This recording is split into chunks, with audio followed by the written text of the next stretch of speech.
If you're a fan of survival open-world exploration games with tactical combat and an accompanying narrative to boot, then you need to check out NovaMundi, The Spear of Chaken. Developed by Slashware Interactive, NovaMundi launched in early access on April 13th, 2021, with it getting a full release on October 12th, 2024.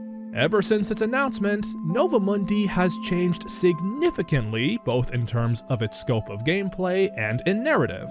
Now with its recent full release bringing its concrete vision to life, now is also the perfect time for NovaMundi to gain more recognition. Welcome to Game Rant, everyone. I'm Bilal, and this is Have You Heard Of, where we go over a lesser-known game's premise and why they deserve more attention. Now, let's explore the world of NovaMundi. Set in the 16th century, NovaMundi sees you leading an expedition of members of the Muisca Confederation, the indigenous people of the Andean highlands in present-day Colombia. You navigate the world, traveling from settlement to settlement, warning your people of the incoming Spanish invasion and uniting the Muisca people to repel the invaders. While simple in its premise, NovaMundi has much more to offer in its mechanics and blend of gameplay genres. To start, the game world is created through procedural generation.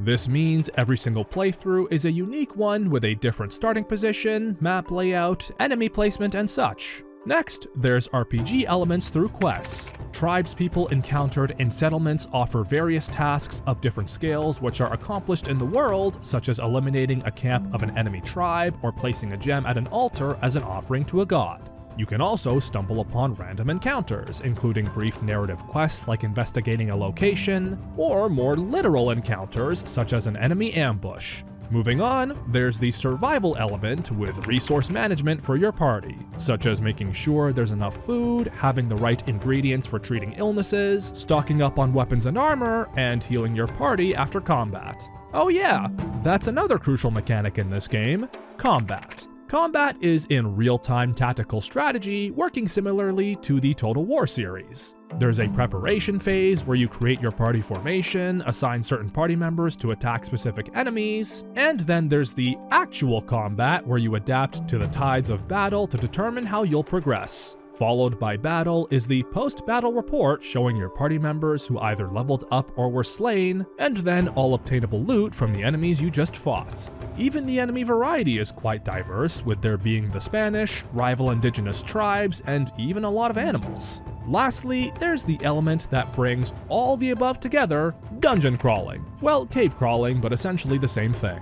You stumble upon various caves where you progress through multiple levels, each with their own rewards. These contain all the aforementioned mechanics of combat, random narrative encounters, quests that can be completed in said cave, all while managing your party's survival.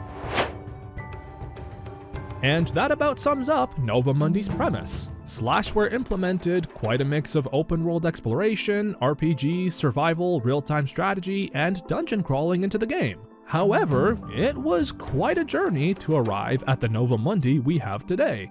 In a Slashware dev livestream for the 2021 Steam Game Festival, the team discussed how the scale of the world was significantly reduced. One of the main things that we wanted to achieve was to create a whole planet and that you can travel in real-time distances from different parts of the world. There isn't really that many activities.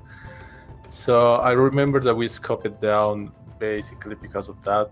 The idea was to try and focus on stuff that were actually fun, like actually exploring and making discoveries instead of running the blue sea for most of the time. Beyond the gameplay changes, there were also changes made to the narrative. NovaMundi's title was originally followed up with Echoes of the Emerald Jungle, where you played from the European perspective, establishing a colony in the New World. As the game's development progressed, however, Slashware flipped the perspective, making the game play from the perspective of the indigenous Muisca people repelling the Spanish invasion. This is the NovaMundi we have today, completed by the name change to the Spear of Chaken.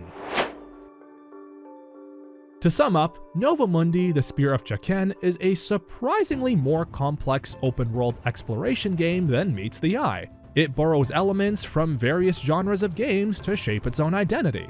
The game is listed on Steam at $12.99, going for a reasonable price. If you want an experience that will challenge your ability to manage an expedition survival, an experience that will make you strategize your way to victory, all in the hopes of repelling a foreign invasion, then you should definitely give NovaMundi The Spear of Chicken a shot.